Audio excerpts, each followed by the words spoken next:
Okay.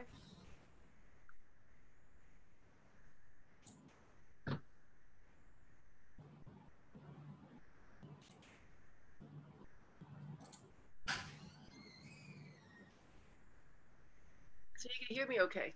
Yep, hear you good. Sounds good. All right, what's up, everyone? This is Ryan here, the Crypto Grinder, and today we are live with Miranda Tan from Robin8. What's up, Vimbulan? All right, so guys, we are here right now with one of the projects that are being built on Quantum. All right, and we all know that I am one of Quantum's #1 fan, and whenever Quantum's projects are built, any projects that are built on Quantum are always welcome on the show. Not only that, Robin8 is already a revenue generating business, right? They are actually very big in China. So tell us a little bit more about Robin8, Miranda. Okay, great. So hi, everyone. So my name is Miranda Tan, and I'm the CEO and founder of Robin8. So we're China's leading influencer search engine and marketplace. And we work with brands like Unilever. We work with the 4As like WPP, Publicis Media, and what we do is basically we help brands find the best people. And these people could be influencers with millions of fans, or they could be micro influencers who are people like you and I. Oh, I see Hassan's there too. Right. So, just to introduce Hassan. Hassan is also one of the founders of Robin8 as well. So, welcome, Hassan. Right. So, Miranda, you mentioned that influencers like myself. How would I be able to benefit from your platform? So what we believe is once upon a time, there used to be a couple hundred media sources. Now with social media like Facebook, LinkedIn, Twitter, everyone has a voice. And what that means is every one of us, like you, me, everyone that's on the streets, they can actually participate in this influencer sharing economy because now, they don't have to go through a third party. They could just get on and they have a voice. They could, they're basically a media, their brand. And so people to answer your question, like everyone, you and I, or well, you're actually, you're a KOL. I'm saying okay. a lot of what does a KOL mean?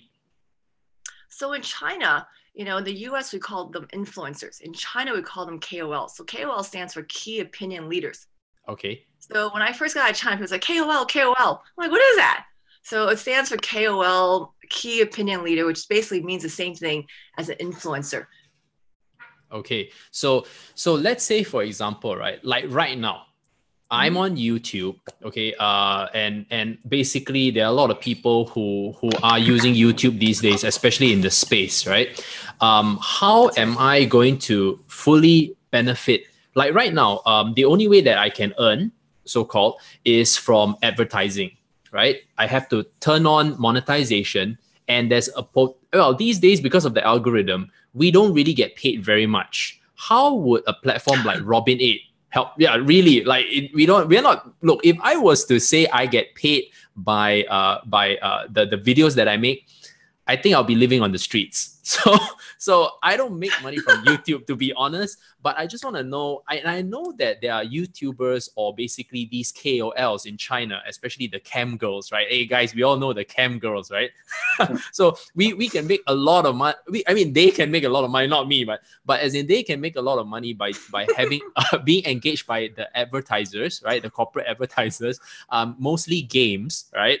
So how would your platform help me out? Well, first of all, so Robin8, like I mentioned, we're basically a marketplace where we have advertisers on one side and we have people on the other side. And these people could be influencers, like the KOLs, key opinion leaders who have millions of fans, or they could be micro influencers to consumers. So micro influencers are people who maybe have like on Weibo, they have maybe 50,000 fans, to people to ordinary people who are basically consumers, where they have maybe like 500 friends in their WeChat moments. So for Robin8, we're focused on China currently, where we have so our people are basically on like Weibo, which is basically the Twitter for China. We're on WeChat, which is a messaging app. And then we have like, we currently have like 13 platforms that we actually pull data from. And from these 13 platforms, we basically, the way Robin8 works is, we're search engines. We pull all that data and we crawl it. Everything's public data. So it's public data, we crawl the data. And then we basically, the data, we aggregate, we clean the data, and then we aggregate into like A, B, C, D, E, F, G. So we find all these influencers or people. And then the cool thing about Robin8 is like, since we're a search engine, we can find a lot of these like up and comers or these long tails that you normally wouldn't find, with some of the other, I would say, some of the other influencer platforms. So what we do is we basically match brands with the most relevant people. And, for maybe someone who's like a big KOL, those are a little easier, they get a lot of brands contacting them already. So, we have a marketplace. We have 100,000 of these KOLs that's on our marketplace. So advertisers could just come and they could just place their orders and say, hey, I want this, I want that. And they just, it's all automated. It's like a self-serve platform. And they just basically, it's like going shopping in a supermarket. You say, I want this KOL, I want that KOL. And they can just place their orders in our system. Right. And then we also have micro influencers. Okay. So basically the companies will approach you guys rather than approaching the influencers directly. Now, this is the part where I'm always a little bit curious, because why do I want to go through you guys instead of just approaching the influencer directly? Isn't there most people would like to bypass the middleman, but there has to be a UI UX experience that makes the facilitation of filtering through all these influencers much better. So do you offer that on Robin8's platform? Oh, absolutely. But there's a couple of reasons why they go through us. Absolutely. So Hassan, feel free to jump in. I was going to say the secret sauce of Robin8 is that we have an artificial intelligence engine where we can take millions of pieces of data, and our computer are using machine learning. We can read all this social media from millions of articles and millions of people and be able to distinguish what their interests are. And as a result, we can do precision matching. We can rank them and do precision matching to the advertiser. So the advertiser's big challenge is, how do I sell to the right people at the right time? And they may be able to go direct, but go direct to who? And Robin8 can do that in the range of millions, and we can do it at scale and with precision, unlike anything before, given our artificial intelligence capability. So you're saying that, Hassan, no other social media platform, or at least like the one that you have that is a marketplace for influencers, no other China influencer marketplace has this at the moment? Well, there's two ways to look at it. If you look at WeChat or Facebook, for example, which gets 98% of their revenue from advertising, they use machine learning too. But what they do is they take control of the people's data, and they're doing similar to what we're doing, and then they sell it to advertisers. They are the middleman. That take a portion, right? They offer the social media for free, and then in return, they take all the revenue from those users. In our case, we empower the user with their own data and say, you should control your profile. You control your data. If you bind your data from multiple social engines, your value goes way up for an advertiser, because they will understand why you are so important to their business. Okay. And then we will pay you. The advertiser will pay you, and we just take a small fee for helping facilitate empowering you as the user and owner of the data. Okay. So now, how big is this industry that you're talking about, and how do we define this industry? Like, how big is this industry actually in terms of revenue? Well, in terms of social media and people on social media, the biggest, of course, is Facebook. They have 2 billion people on it. So theoretically, the size of the industry is everyone, because everyone is important. From the day you are born, when you need diapers, to the day you die and you need, you need some supplement to stay alive, you're important to some advertiser or some brand. And what we are able to do is we distinguish it, we help, and now this whole mass of people are on social media. So at the moment, we see a big sea change happening. It's going from the social platforms controlling the data, understanding it, and being the middleman with the advertiser, to what Robin8 is doing with artificial intelligence and empowering the data to the user and shifting these billions of people where they can control their own destiny on social media. And that market is huge. And this AI or this algorithm, you already have this, right? It's already built, right? It's not something that you are going to raise funds now and then build it. Is that correct? That's right. Yeah. We have an existing, I mean, we've been in business for over 2 years. You know, we have hundreds of clients, and we have, our searching, we have over 30 million influencers already profiled.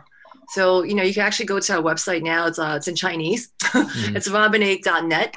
And you can actually, test our search engine, and you can find, like, if you put a piece of content there, we basically immediately match you to the most relevant people. We also do twin matching, like Hassan says. Our whole thing about Robin8, it's all about profiling, ranking, and matching. And, I think that's a huge differentiator between us and some of the other influencer platforms out there. That, our whole focus, again, is basically about profiling people down to a science based on their social DNA. And when I say social DNA, I mean, it's like, it's their social, stuff they post today, the stuff they post yesterday, like, hey, I went to this great movie today. Hey, I just got this great present today. It's all the stuff that we post online that's public data. Okay. And we have a strong artificial intelligence engine, but you asked, is it done? Yes, it's done for the moment. But as you know, we're in a real artificial intelligence continues to improve, and it will get better and better all the time. Ours is primarily in Chinese. Right. We have complete Chinese. We're over 90% there on English and other languages too. So Hassan and Miranda, I think this is a very important question, because most of my audience are from the US, Canada, the Western parts, right, and Europe. Right. How can they, or if they are influencers, or if they are wanting to participate in your platform, does it benefit them? That's the most important at this point. Oh, absolutely. Okay, so that means Western influencers can already use your platform, and naturally it would still be based on the search, right? Because if I am a Western influencer, how do I actually benefit from your platform? I'm just trying to figure that out, because most of your presence is in China, right? Right? Yeah, we're actually focused on China now, and we're actually in the process of expanding outside China. We recently acquired a company called Launchpilot in Hong Kong that has like Facebook and Instagram. So we're actually in the process of, we just actually announced that, the acquisition a couple of months ago. And with Launchpilot, they're a Hong Kong-based company, and they're focused on millennials, like, college kids, millennials, and, they have Facebook, Instagram. So, our plan is to basically go outside China. But currently for Robin8, our whole focus is mostly, China. And China's a huge market. It's a huge market in the sense that it's growing like no tomorrow. So for US influencers, we do work, we work actually a number of them, because a lot of Chinese companies are actually looking to also go outside, go global. A lot of Chinese companies now are actually going global, and they come to us and say, hey, we want to find, we want the top influencers on YouTube. We want the top influencers on Instagram. So we're actually in the process of actually, launching outside China, expanding outside. Hassan, is there something you want to add to that? Yeah, I was about to say, in terms of, we haven't launched our English language, and which is we focused on primarily Southeast Asia in the beginning because of our Launchpilot acquisition. But we are basically product complete, and we're in the we expect that platform to launch within the next 2 months. And so then it will be available to non-Chinese speakers. Okay. So now so I guess you have 3 target audiences, right? Or at least 3 groups of clientele. You have the influencers, you have the investors, and then after that you have the advertisers. So run me through, in terms of the process flow, what do you have for each? Like, in a sense that how do you appeal to each segment of your business, or these various segments? Okay. Do you want me to take that, Hassan, or? Yeah, sure. Go ahead. So for advertisers, advertisers come onto our platform, and it's the way we work with them is basically we work with the advertisers directly, where they basically, or we work with the agencies, and they come on and they give us a budget. So the budget could be, for example, like 500,000, 1 million. And Okay. then we basically what we do is like they can say, hey, I want you guys to help us find, the top influencers in fashion or beauty. And then what we would do is basically, using our engine, using data, we'll, help them find the best influencers, using data who give them the best return on investments. So they could actually, so we work with number advertisers actually 3 ways. One way is basically they come to us and we find them these KOLs, key opinion leaders, who will basically help them create content. And they would help them create content, and then they would share that content on that influencer's social platform. So some of the popular ones, for example, like really popular, like Gogo Boy. Gogo Boy is one of the #1 fashion influencers in China. So, like a lot of the fashion brands, as well as the beauty brands, that would come to us and say, hey, we'll find them like, influencers like, Gogo Boy, who are like some of the bigger ones. But we could also find them some of these like up and comers, that middle layer, where basically, a lot of these up and coming, that middle layer, as well as that bottom layer. You have the tier 2, tier 3, the tier 1, tier 2, tier 3 influencers, right? Yeah. Exactly. And they're actually really powerful if you think about it, because in China, right, a lot of these big and extremely expensive, expensive. They're also overexposed. Like, some of them, they work for multiple brands. So, and then, so a lot of brands approach them, and they basically, they represent a number of them. So for a lot of brands, it might actually make more sense to actually find a lot of these up and comers who haven't really, been discovered, who's a lot more targeted, a lot more, niche, and they're a lot more affordable. And the thing about these micro influencers is basically, they're more targeted, but they have higher, even though they don't have like millions of fans, they're very, they have a very high engagement with their fans versus some of the bigger ones. So some of the bigger ones, they maybe have like millions of followers, but in China, there's a lot of fake data. So a lot of these KOLs, they can actually buy like fake fans. That's they right. Can actually buy fake fans for like a couple dollars on, they can just buy these fake data. So what we see now is like a lot of, like a lot of these micro influencers actually give, better value to brands, because basically they're a lot more affordable, they're a lot more niche, and they tend to have like higher engagement. So brands we could help them find these influencers. And then we also have another product called amplification. So amplification is something where basically, we have a network of micro influencers. And basically these network of micro influencers, they don't create content. All they do is basically they share content in their social network. So it's kind of like a media buy. So advertisers come on, they could put a budget like $1,000, $2,000, 10,000, 500,000, doesn't really matter. It's kind of like Google AdWords or Baidu AdWords, where they have a budget. It's kind of like a media buy. And basically they give us a link, H5 or a WeChat article. And then we basically, the system automatically matches them to targeted micro influencers. So what's cool about this is basically, we will find them based on their budget, like thousands of these like targeted micro influencers. So if your content about fashion, we'll help you find thousands of targeted, micro influencers focused on fashion.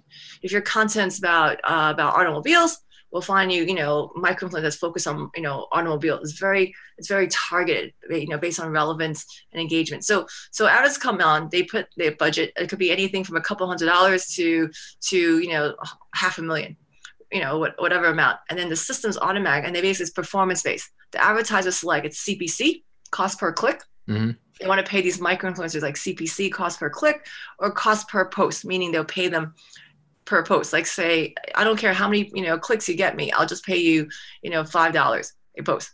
So our system automatically matches them, and the advertisers could basically select select they want to do male, female, what's the age, what's, what verticals they want to target, also what location they want to target, for example, Beijing, they want to target Shanghai, like what cities. And then our system automatically matches them, and we provide end-to-end performance attribution. So what that means is like the system is totally automatic. Each of these micro influencers, we have an APP for the micro influencers to take this campaign. So they could, they could take these campaigns and they could share on their social networks, such as WeChat, Moments, and Weibo. And our system automatically tracks how many how many, what's their performance. And then once the budget's consumed, the campaign's over. It's similar to Google AdWords. Yes. Okay. So for the influencers themselves, how do they benefit? Now you explained how the advertisers could help to ease the search, and also how you guys actually link the influencers to the advertisers, right? So how do the influencers benefit? Obviously, influencers are always about focusing on content creation. They're not too good at sales. This kind of probably helps them out, right? Because the better their content, obviously they'll rank better, the better their engagement as well with their audience or their fans. That's how it kind of works as well. Okay. So now here comes the exciting part, right? When you guys decided to blockchain your business, now everyone says that they would like to blockchain their business these days because it's so sexy. So what makes you want to blockchain Robin8? One big issue in the advertising industry, there are a couple of big issues. One is advertisers are always trying to figure out, am I reaching who I think I'm reaching with trust and transparency. So, for example, there's the issue of fraud, fake users, and as we know, there's estimates even on the major platforms, as much as 30% of the clicks and the users are fake. So there's fake users, there's fake data, and now the big thing, there's fake news, where people would just make up stuff and put it online and try to share it. If you blockchain it and you verify the integrity, then the fake factor drops practically to zero. Or if you did something fake, you would have a fingerprint on it forever. So that would reduce that motivation. So from the influencer's point of view, they automatically become more valuable because they become a trusted influencer. They control their data. And when anybody else would take something that they even wrote, they would be able to say, this is mine, and they would know why. And blockchain technology makes that possible. So it's greater value for the advertiser because they know they're getting 100% trust and transparency. It's greater value for the influencer because now they can prove and have confidence that everything they create and all their data is true. Okay. So now I want to ask in terms of the token utility.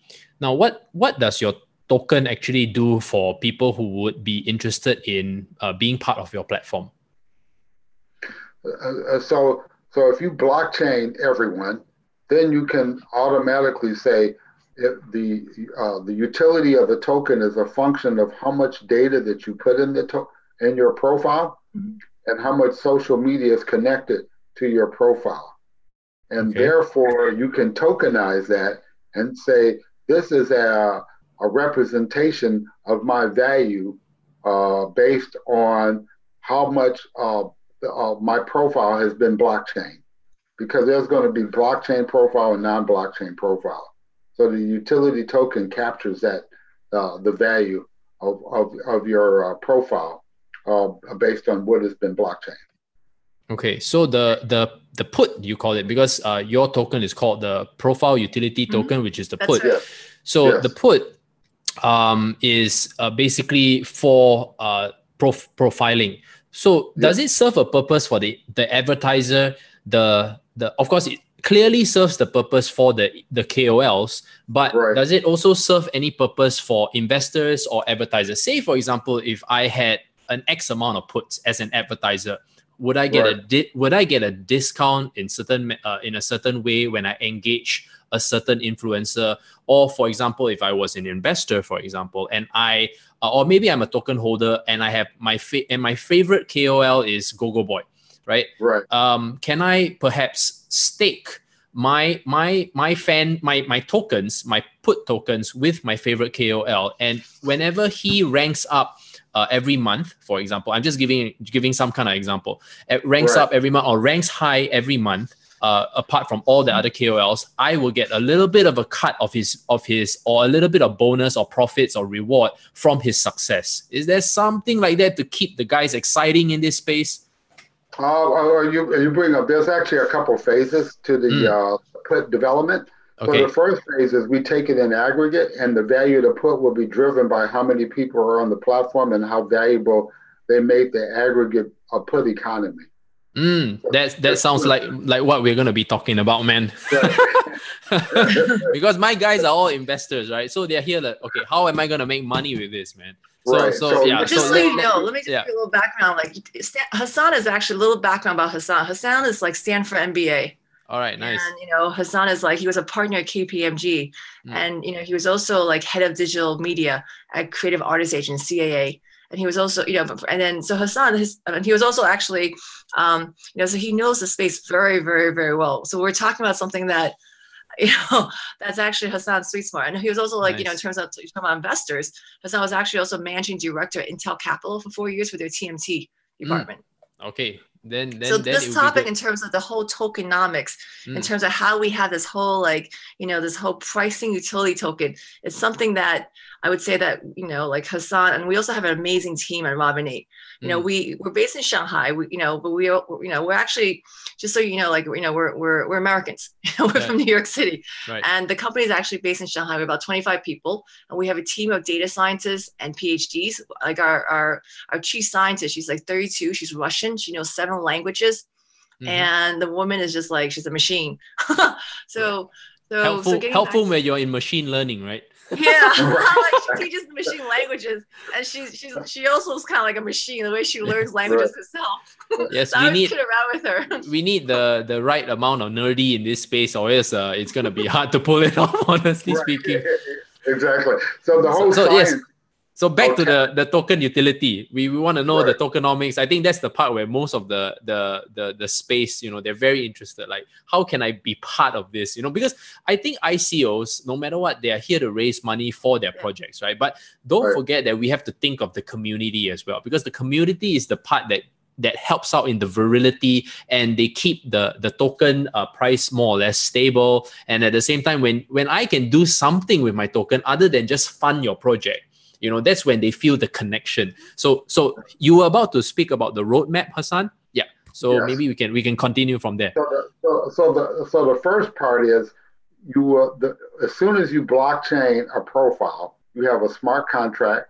You have the ability to capture your data that you own in a way with trust and transparency.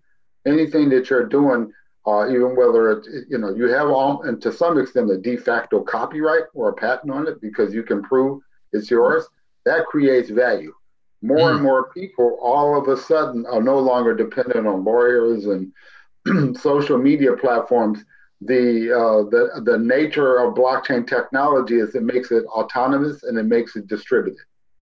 So you reduce the transaction cost to participate in the influencer economy. And anybody and everybody in the world can do that. So if you buy a token at one price today, and this grows as people realize the value of having the blockchain profile, that becomes extremely valuable to an investor who sees that this token economy is growing so large. So that's phase 1. Phase 2, as you mentioned, you can break that down even more for the internal value of a token, where you can look at specific people and say how they can increase their own token value.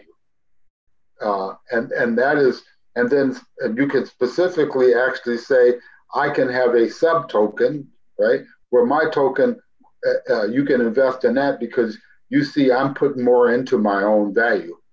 And then how we split that is something we're looking at in future phases. But at the moment, we just have one general token. But theoretically, you could actually split that off into multiple tokens that are, that tie into the bigger token as part of the platform. Okay. Does that make sense to you? So it's currently now in terms of token utility, I guess it's kind of limited to a few aspects at the moment. But yeah, that's the thing, right? Because we want to understand for the fact that what can we do, and I think there's a lot of things that can be done with this platform. But I guess we can probably discuss that a later part, or at least when the developments happen, and then probably we can invite you back onto the show. Now, the next thing is why build on Quantum? Like, there are other platforms out there, right? I mean, seriously, Right. there are other smart contract platforms out there.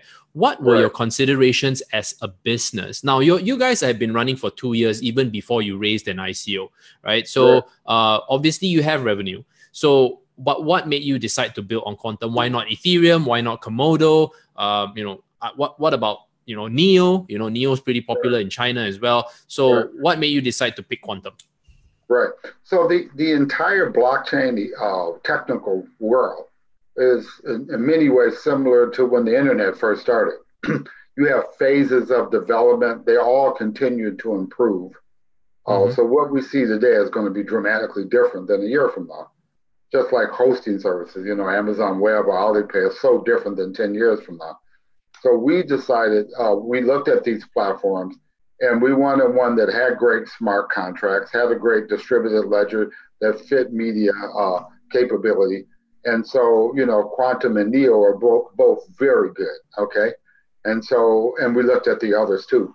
And then we decided, well, to make our development happen more efficiently, we would prefer to have a partner that is nearby us and that has close like thinking like we are. So it's not that we didn't like, say, some of the others you mentioned, but when we met with Quantum and saw how they thought and say, okay, we can grow together. And your platform works really good with ours and you're, best of class. And we can work closely with you to grow it together to meet our development objectives. So Hassan, what I'm hearing is that you guys are, when Quantum, not only are they willing to, help you guys grow, growing together, of course, what kind of support are we talking about in terms of, are they providing any technical support? Are they providing any, any financial support even? What do they offer a company like yourself? You want to take that, Miranda? But the answer is yes, yes, yes. Okay. So they actually help in all aspects. Okay, that's in all aspects. Yeah. They're actually great. I would say the reason we pick Quantum is I would say 3 reasons. Like Hassan pretty much said it. Like first, their smart contracts. Like I would say one of the best in class. We really, they had in terms of we looked at some of the other products, and they had a very strong product, and it was very compatible with Ethereum. The second thing was they provide a lot of support in terms of basically, like in terms of helping us in terms of developers as well as financially.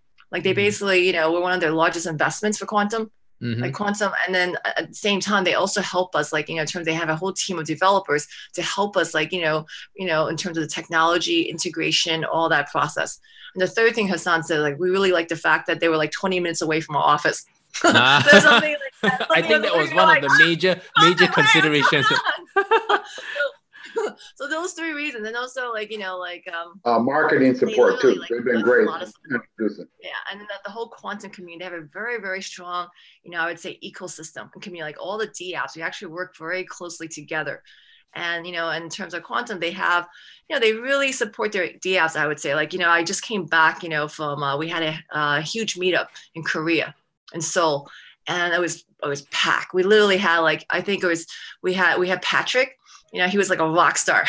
The people were like, wow, they're and then we had ENT, we had C-Fun, we had Space Chain, we had it was I think 4 or 5 of the D apps. And it was literally we had over, I think 200 people register. And unfortunately room only had room for over 100. So people were so packed. It was crazy. And then I would, and that's what I mean when I say Quantum really supports their ecosystem. Yes, which is very important, which I find, because if you're building on top of it, I think I've always wondered, right? In terms of the support, all these blockchains, right? They are now creating this decentralized open source platform for people to build on top of it, but not many people are educated enough to really build it in the way they want to. So I've always wondered, how does Quantum support you guys? And having heard that, it gives me and a lot of the people who are probably planning to build on quantum that much assurance, because I think as a startup, eventually we would all want to move towards the blockchain if we can, because it protects our data. Absolutely. It's more secure. At the same time, also there's a high level of participation that we can provide our users. So the all these possibilities are endless with blockchain. But if the blockchain projects, or at least the platforms themselves that we build upon, are like, we are not going to help you, we're just, it's open source, you go in free for all. Yeah. So I'm happy to hear that. It's very encouraging, So, and yeah. And the There are strong platforms. The thing is, like, we have like 25 developers. We're a tech company. But at the same time, so it's the fact that they can actually help support us, really, have their developers like handhold us with any issues in terms of, smart house was extremely helpful. And then in terms of like the support from the ecosystem, they have a super strong, they really support their DApps. And I think that's one of the big, differentiators too, in terms of how they support. I think for quantum, their whole goal is like to really build that ecosystem, get the ecosystem going. And they're putting a lot of support, a lot of money in terms of really getting that ecosystem going. And, is it easy? Is it easy for you guys to, like, when you first saw quantum, is it easy to build build Robin8 on top of it? Is it kind of easy, or was it very difficult? Well, this whole technology is not easy. Okay, so in general, so it's still. So are you building with what language are you all building with now at the moment? Well, I mean, our platform is we have two parts. So we have the intelligence engine, which is primarily on Python. Okay. And then we also have the web services and all that, which is Ruby on Rails. Okay. And so we use a combination of technologies for our existing product. So from a technical standpoint, how's the integration so far? It's good. It's very good. But like I said, we're super careful. Okay. What we like about quantum is that they are, they're smart people. They're working with us. There's nothing about this industry that is mature yet. Mm-hmm. So you're not looking at other parts of the web ecosystem that's relatively mature. This is something that is in rapid change at the moment. And what we like about quantum is that they're a platform that has a great structure. Like Ethereum was a great structure, but all these things have issues. As there's an issue of how many transactions per minute you can take on some of these in a blockchain way, and what's the architecture, and what is the relationship between transaction flow and data storage and all those things. And these are things that have to be just resolved in the blockchain ecosystem. That's right, because recently, of course, we all know that CryptoKitties has been the hot favorite right now, and that was kind of created on Ethereum and is spamming the network.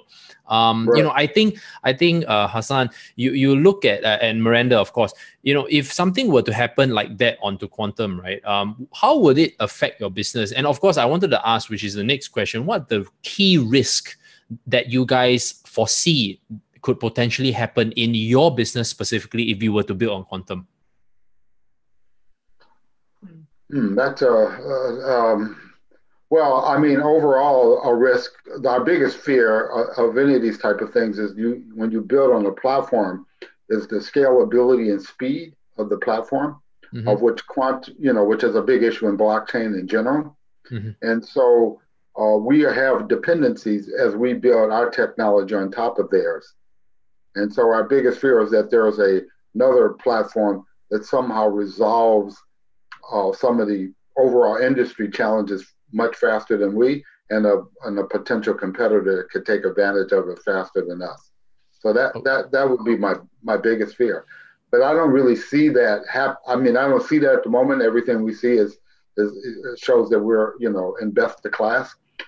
There's another way that we're going to manage that risk also, is that we deal with every time we build on a platform, we deal with it on a modular API level, and then we have our own internal infrastructure, and the app sits on top of that. So while we're dependent, we have ways in which we can adjust if risks become too high on any given platform. such as Mm. a quantum. Well, for, Not that we foresee it. They're fantastic, but I'm just saying we have ways to manage that kind of risk. Mm. Okay. I think, yeah, I think for us, like Hassan was saying, like when we were looking at, quantum versus like you mentioned, like Neos and the other ones, we thought quantum had, they were very, they had a great, smart contract decentralized. Neo is a little faster, but they're basically a centralized platform. And some, and also, quantum, it's a pretty young company too. You have to realize, they went, they actually, they're one of the fastest growing unicorns. They went ICO actually earlier this year, and already their valuation is like $1 billion. And and I mean, it's a very young company, and you can see that it's like it's coming out with some really good products. It's really putting its investment and time into in terms of building the ecosystem. Like for me, I think the risk, like since is like when we were thinking about blockchain, we've been researching this thing for like about 6 to 12 months, and my whole thing was like we work with advertisers. We work with some of the biggest advertisers globally, and these advertisers, they're very traditional.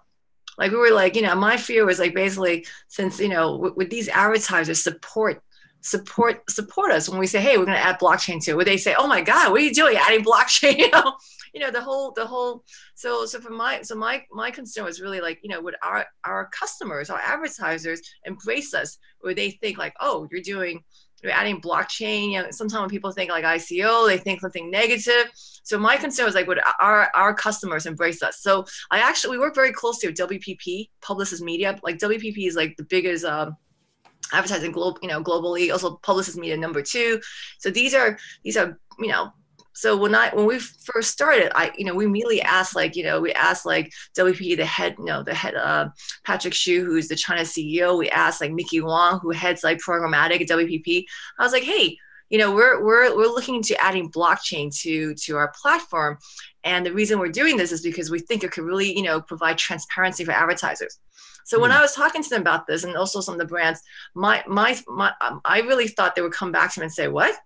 You're adding blockchain? Like, but I was really shocked by their response. They actually totally embraced this. They were like, the number one thing for advertisers now, number one thing for the last couple of years is basically fake data. They're like, advertisers don't even care now if it's precision marketing. They're like, are these real people who's looking at our ads? So, so when I was speaking to these industry leaders, luminaries, they were like, the number one thing is fake data. And if blockchain could actually resolve this and provide transparency and trust, then this is a must-have. So when they said that to me, it made me realize, that this thing is actually something we had to do. And that pretty much, like, I would say, like, and that was my biggest fear, that they wouldn't actually, accept this, because when you work with advertisers, like for them, they wouldn't, like they have a whole process in terms of the whole like financing and the contract, and China's like FATPELs. But I'm really happy to hear that when I spoke to them, like they're totally embracing it. And I think advertising on blockchain is going to be a huge, you're going to hear so much about it next year. Like all these agencies, they're actually looking into it right now. I know Publicis Media, they're actually looking to add blockchain to their whole trading platform. Yes. So they're actually, when they heard that we were doing this, they were like, they want to work with us very closely in terms of like doing they want to be part of our white paper. They want to be part of their white paper. They want to they ask like, how are you building your thing?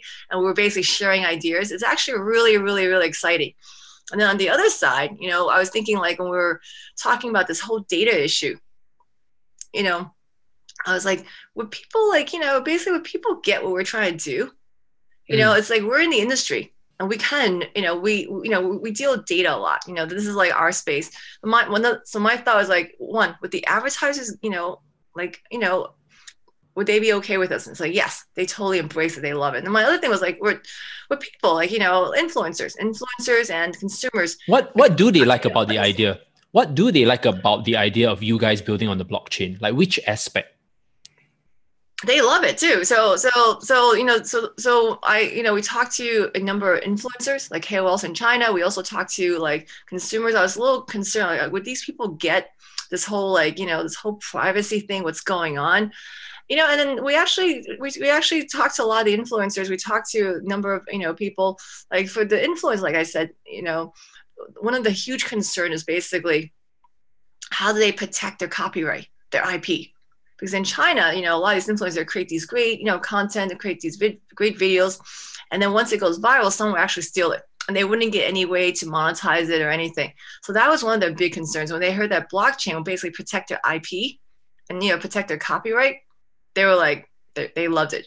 And then the other thing was basically a couple months ago in China, September, there was this big issue in Weibo and Total. So Weibo, you can think of Weibo, for those of you in the States, it's kind of like it's like the Twitter, but they're actually a lot more advanced now. They're very into video. So they had a big fight with Total, another social platform. And basically, Weibo was saying to Total, hey, you took our data. That's our data. And Total say, hey, that's not your data. That's so Total, which is kind of like I guess like a BuzzFeed or like a Huffington Post. Would you say that, Hassan? Yeah. They took some of the content from Weibo. And there was this whole thing about whose data is that? But to be honest, that data is not Weibo's and it's not Total's. It's actually KOL's data. It's like the person who actually created it. It's who their created data. the content, right? Yeah, so that's data. So your platform, after hearing from you for quite a bit, is basically to also protect the KOL's data, and at the same time to prevent fake data as well. Which is actually right. something that I'm not sure whether even YouTube can do that, right? because right now it's not just the influencers. There's no way to validate. It's very hard to validate these kind of things, right? Especially when you're talking about the number of subscribers, the kind of comments, are the comments genuine? At the same time, the kind of engagement, is that even genuine? Right. These kind of things are and I think this is where I find that's the sweet spot.